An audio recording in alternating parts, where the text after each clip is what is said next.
சீடன் சமுத்திரத்தில் சங்கமமாகும் நதிக்கு தனி இருப்பு அற்றது போல இறப்பினால் ஜீவனுக்கும் இருப்பற்று புனர்ஜென்மமற்று போகாதா? மகரிஷி, ஜலம் ஆவியாகி மலை மேல் மழையாக பெய்து மறுபடியும் நதியாக சமுத்திரத்தில் சேர்கிறது. அதுபோல ஜீவர்களும் தூக்கத்தில் தனிமையை இழந்து சம்ஸ்காரம் அல்லது பூர்வ வாசனைக்கு தக்கபடி மீண்டும் வெளிவருகின்றனர்.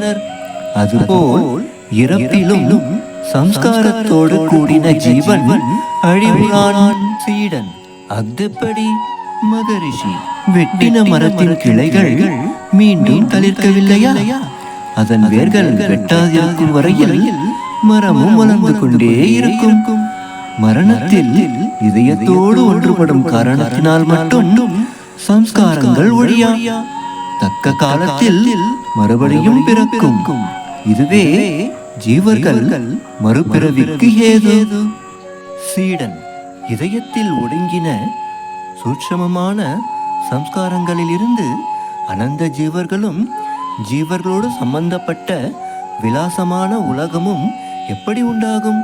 மகரிஷி, பெரிய ஆலமரம் சின்ன வித்திலிருந்து முளைப்பது போல ஜீவர்களும் நாமரூப பிரபஞ்சமும் ஹிருதயத்திலிருந்து உண்டாகின்றன.